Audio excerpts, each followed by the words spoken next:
Hey everybody, boom, we're on.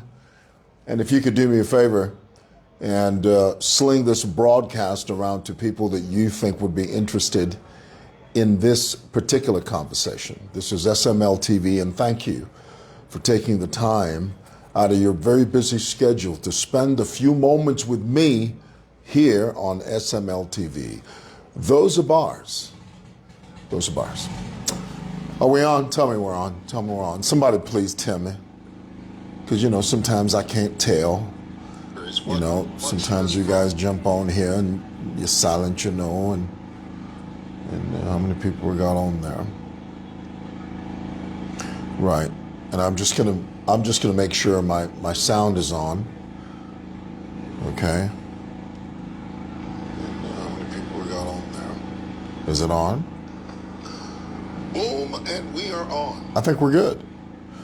Great. Guys, we're over here at Simoson Building, plot number 8585. I was watching a live broadcast. I think it was a girl from Mexico. She was doing a live broadcast, and because, Mexicans over there in Mexico, it can go crazy. Excuse me. And there's a very famous TikToker in Mexico. Because as you know, in Mexico, there are lots of drug lords and gang leaders and drug cartels. And I'm not sure why this girl was killed, but she was doing a live broadcast and she said where she was. And some guy just walked, she had a salon, Saloon, Zambia. She owned a hairdressing shop, very popular on TikTok, had millions of followers on TikTok. And she was doing a live broadcast and she said where she was. She was in her store. Some guy followed her, walked straight up to her and just shot her in the head. I mean, it's crazy. There's some crazy people out there. The only reason I want you to know where I am is because this is where I am. Well, now we have to hide where we are? Has the world become so demented?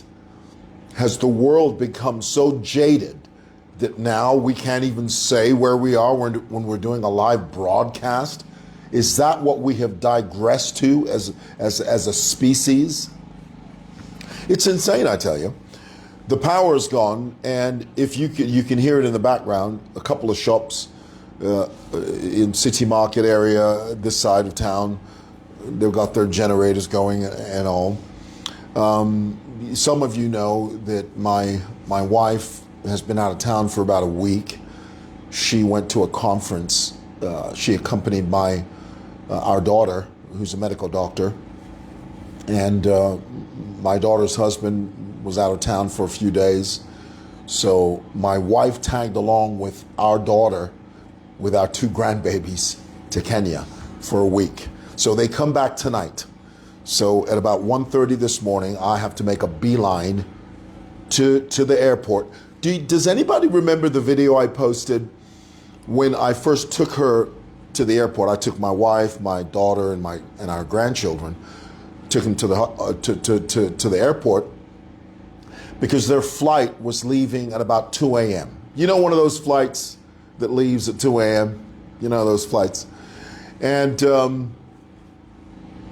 while I was there, I noticed that the bulb, or is it the bulb? Not the bulb, the bulb, the light bulb in the letter K in the name Kenneth Kaunda International Airport. The light bulb was off. So it didn't say Kenneth, it said Eneth. And I made a video about that, and I said, guys, this is an international airport. This is not Banda Masaukoro Mashongo. Tekwaka somo kuria iyo. That's not Shangombo. Siku tekuntwani kuria, tekutwapya kuria iyo. Tekwaka somo, tekwabudimbo. That is KK International Airport. So the moment the first bulb goes off, someone should be there to monitor that anomaly. Must it take a private citizen to point out that the letter K is not illuminated in the name Kenneth. After I posted that, someone from National Airports, or tell me in the comments, what is it called now? I was convinced it was National Airports. Apparently it's something else. Someone sent me a text and they said, Mr. Mwewa, if you go back to KK International Airport, you will quickly discover that the K has been fixed. Now, of course, I'm not suggesting that I am the one that prompted that. I mean, I could possibly be, I don't know. But what I am saying is that it shouldn't take a private citizen to point that anomaly out. I mean, this should be just there. You know, that is an international airport. Treat it as such. To a papata. That is not intercity. That's not city market. That is not Lumumba Road bus station. It is a Kenneth Kaunda International Airport. All right, enough of that. Guys, I have to share this. I have to share this because did I or did I not say this is something that I think is of great importance? I seem to remember saying that. I did say that. There's no one there. I'm just pretending someone's there. I do that to entertain you. Okay? I mean, this is the truth. And this is the reason, and I know this is a bit of a ramble, but I have to go there.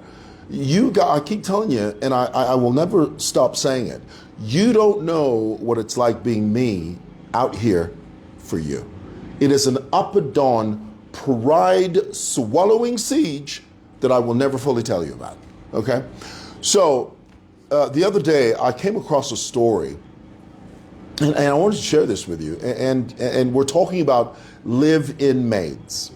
Now, a live-in maid, as you know, is a woman that lives in the same house as a couple and their children, and the reason for that woman being there is to take care of the children while the parents are either away or working. It's a very common thing. In America, they call them au pairs or something. I don't even know what an au pair is. Okay? Now, this particular story is centered around a woman that she's been hired as a maid, as a live-in maid, to live with a couple that has 4 children. The live-in maid, after having worked there for a few years, she started experiencing a horrific experience, you know. The husband would sneak into the maid's room and literally have sex with her. And really, the truth is, that is raping her, because he would have sex with her against her will. Anytime you force a woman into that act, it is not consensual. Consensual means she doesn't agree to it, she doesn't want to do it, you make her do it. That is rape in every single sense of the word. R-A-P-E, honey. And you can go to prison for that. But this man does that. He you know, every few nights, a month, he would sneak into the, I don't know what's going on with my throat. Got a bit of an irritation, sorry. Maybe my throat is dry, I don't know.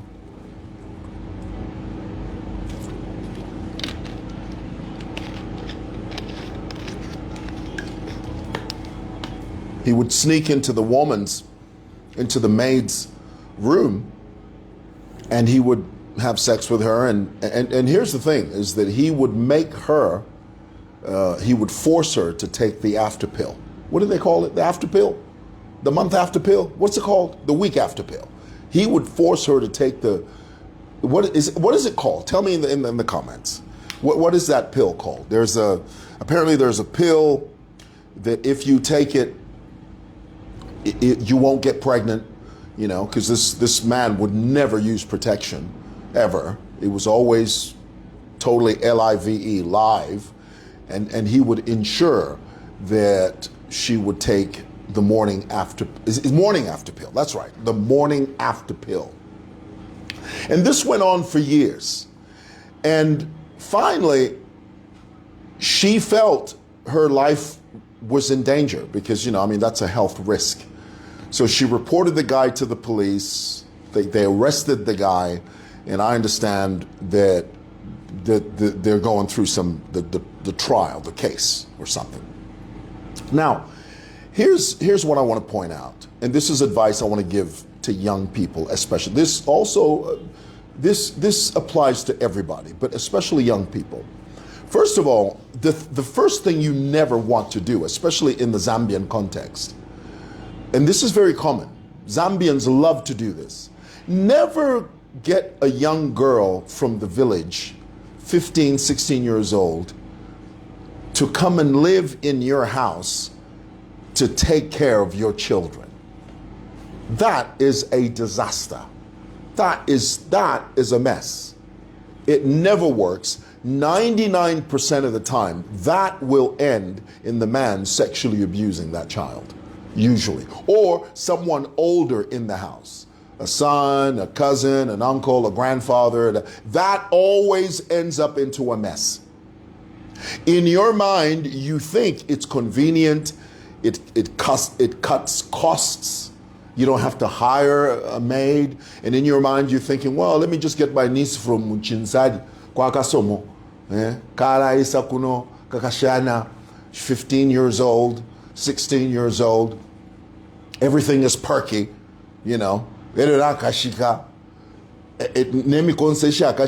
And you hire that girl to live in your house to take care of your children. That's a mess. Never do that. Never do that. Secondly, when you hire maids, of course, I've never heard of a situation where a man hires a maid. That should be the preserve of the woman. The woman, the wife, the manager of the house should hire the maid. And the maid, oh, sorry, this is my friend. I have to take this. Bosswood, how are you, sir? Fantastic. Where are you? Okay, I'm just doing a live. I'll be done in 30 minutes. Do you still want to hook up, or do you want to do it on Monday? Yeah, let's do it Monday. Let's do Monday lunch. You know the really nice place? Have you been to Prime Joint? Can we do Prime Joint right opposite Unza? Yes, please. Prime Joint, 12:30. Thank you, my brother. Cheers. That's my friend. We're going to have a business meeting. So, what was I saying? Tell me in the comments. What was I talking? I was talking about the maids. Yeah, you never. Oh, right. The woman, the wife, the house manager, usually hires the maid. Now, ladies, wives, when you're hiring the maid, never hire some pretty girl that walks around here looking like Naomi Campbell. Never hire a girl that looks like Zula. Listen, you're setting yourself up for a world of hurt. Now, listen, I'm not saying hire somebody that looks like Godzilla or King Kong. That's not what I'm saying. I'm saying be smart with it. Okay? Be responsible with it. Because I know a few of you are going to start jumping on here and saying, well, if the man can't handle himself and take responsibility and control his urges, honey, it's got nothing to do with controlling your urge. It's got everything to do with being practically responsible. That's what it is. Okay? So don't do that. And the right maid when you see them. Personally, I believe, that it depends on the age of the couple. It's different at every stage. But don't hire girls that look like they're on a runway, a catwalk. Don't do that. You're just setting yourself up for a world of hurt. And you know what it is when you see it. You know the right maid when you see her. You know the right temperance when you see her. If a maid sachets when she walks through the house, that's the wrong maid. You can't have no maid sashaying through. In Bemba, in English, it's to sachet. In my language is ukusunsha. When you got a maid that's sashaying, honey, that girl's got no business being in your house. Boy, I tell you, that's the Jezebel spirit right there. Okay, forget that last part. I'm just, but the advice is practical. It's real. All right, guys, can we talk about PF? Now I'm laughing. Sorry. Okay, I shouldn't have said the Jezebel spirit part. That was I lost it there. Sorry. All right. PF's Plan B. As many of you know, let me bring you up to speed on what's happening with Given Lubinda's assault case. Many of you know a few days ago, Given Lubinda was holding a meeting at a lodge in Kabwe.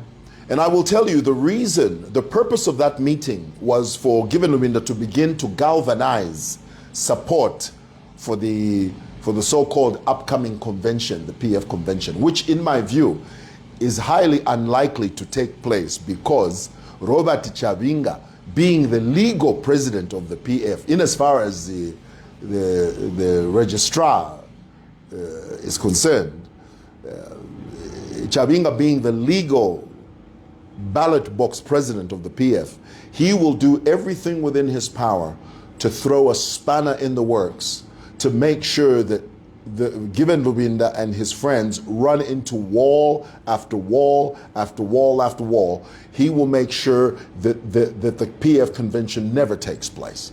And he's able to do it because of the legal reins and strings that he has. You know what reins are? Reins are the leather straps that you tie to a horse. You control the horse using the reins. Not timfula, reins, okay?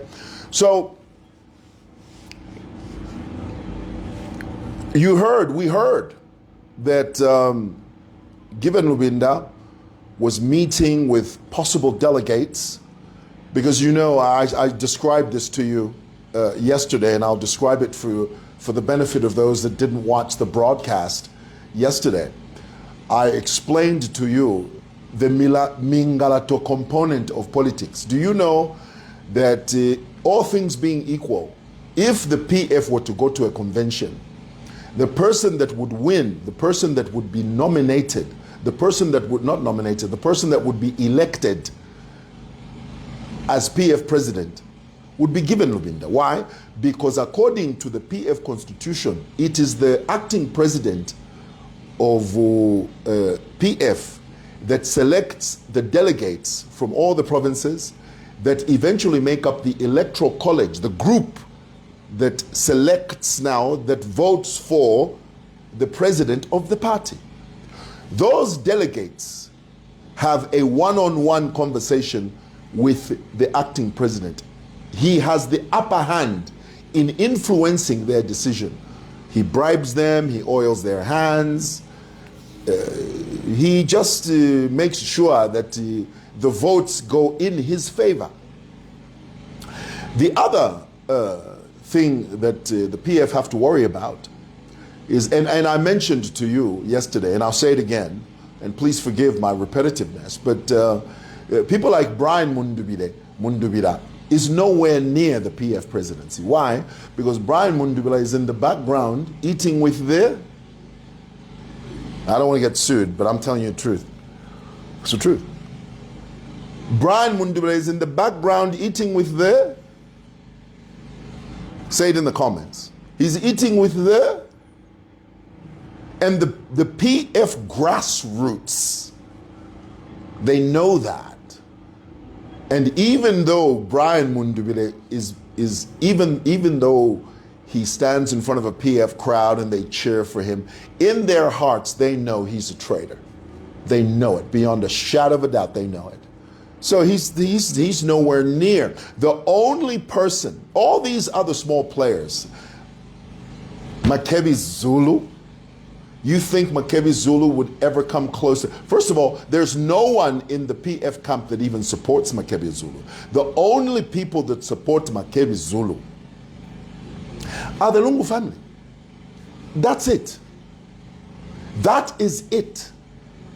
It's Tassila, Esther, Lungu's sister, and that core group of the Lungu family are the only people that support Makebi Zulu. Makebi Zulu does not have any grassroots support within the PF.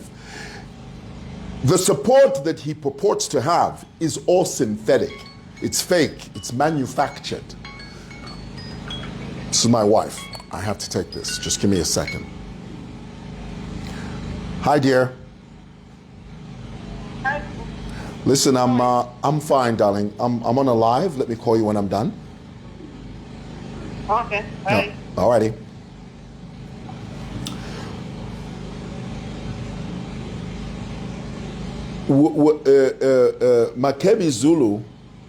Makebi Zulu's purported support is all synthetic. It's not real. And what makes me eerily upset about Makebi Zulu's self-candidature is the fact that he's using ECL's corpse to campaign. Now, this is Plan B. Let me tell you what Plan B is. Plan B is, and this is a revelation. I'm telling you, this is going to make your hair straight if it's curled, or it's going to make it curled if it's straight. If you're sitting down, if you're not sitting down, you need to sit down now, because I'm about to give you something that will knock you off your feet. It'll make the hair on the back of your head stand. That's what it's going to do. It's going to make you lose your voice. And it's this. Plan B is not only to use ECL's corpse as a campaign tool,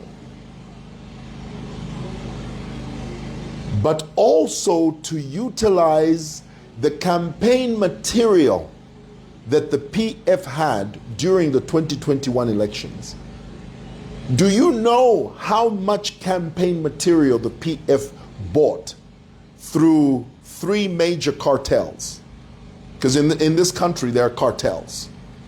The cartels during the PF were heavily supportive of Edgar Lungu.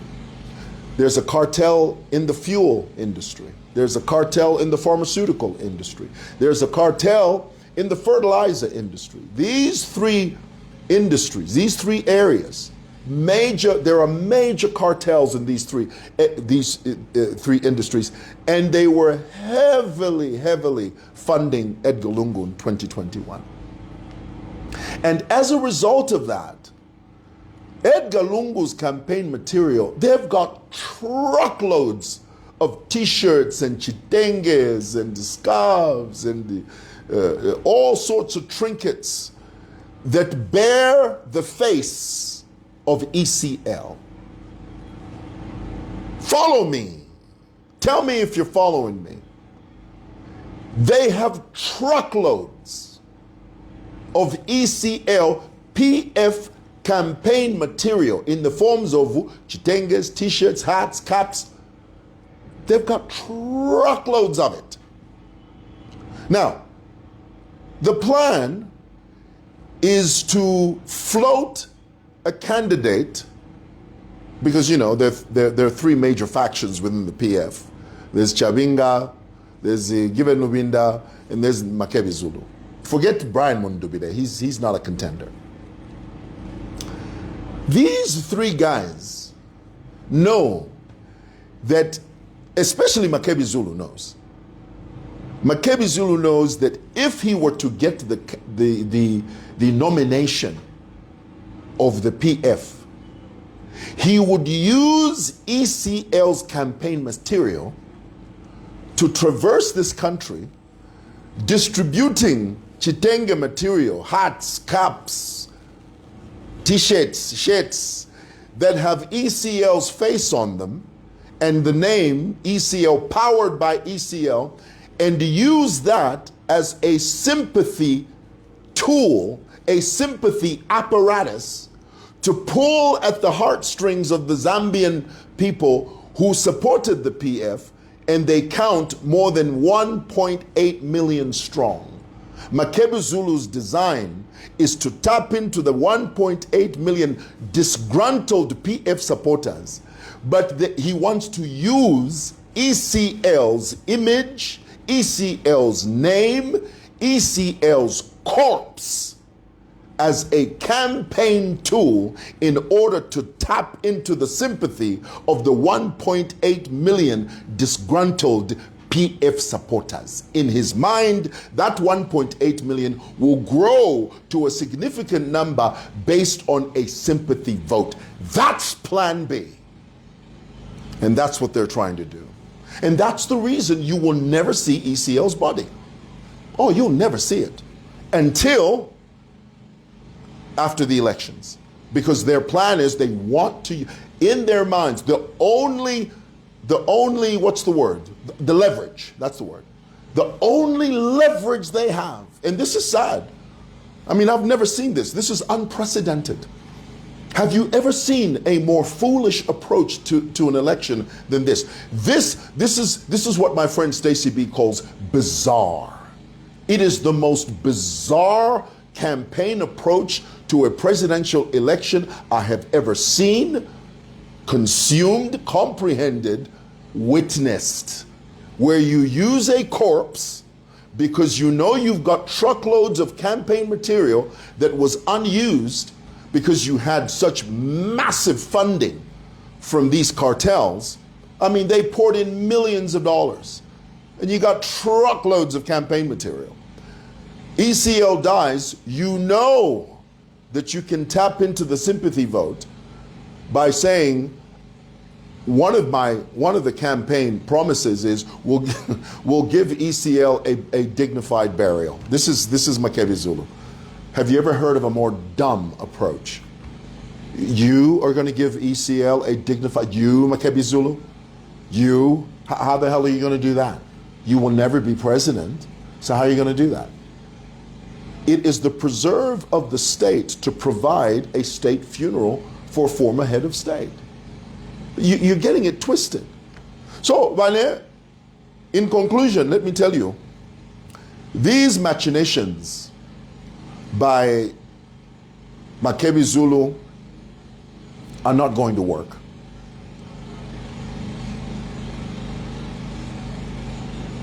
Given Lubinda's issue, and I was amused last night, given Lubinda was making an announcement, he was dropping people like they were flies. I mean, boy, I tell you, they were dropping out of the sky like hot potatoes. Given Lubinda was firing this, firing that, give Davis Mwewa out, Wachite out. But what amused me was that there was a lot of chatter and noise in the background, and I was thinking to myself, when an acting president of a major political party is making a major announcement and there are people talking in the background and making noise, it tells you that there's no coordination. It tells you that the PF don't consider that a weighty, a heavy occasion to announce a major seismic shift in the position of given Lubinda's PF faction. I mean, it was comical. Tell me in the comments if you noticed that. Well, given Lubinda, but let's announce a very important issue. I'm firing these people. I'm going to put a line through each one of them instead of under. You know, I'm going to get rid of them. I'm going to get rid of Davis Mwewa. I'm getting rid of this one. But there are people just talking, just chattering. You know, I'm going to go serious about PF. And I'm very pleased to hear that 7 people have been arrested. 7 suspects have been arrested in the Given Lubinda fracas. Remember when they broke into the lodge, into a private property, and they dragged an elderly man, a senior citizen, regardless of whether or not you agree with his politics. The point is he's a senior citizen that does not deserve to be roughed up in that way. He can break a hip, break a femur, break his wrist. He's bedridden for months. And we don't want that. And in my view, those 7 chaps who've been arrested, can you please name and shame them? Name and shame them so that they are known, not only to the media, but to us as well. So that when we see them on the street, we just shout, Uyo! I gotta go. I gotta call my wife back. Guys, thank you for watching. I love y'all. Bye.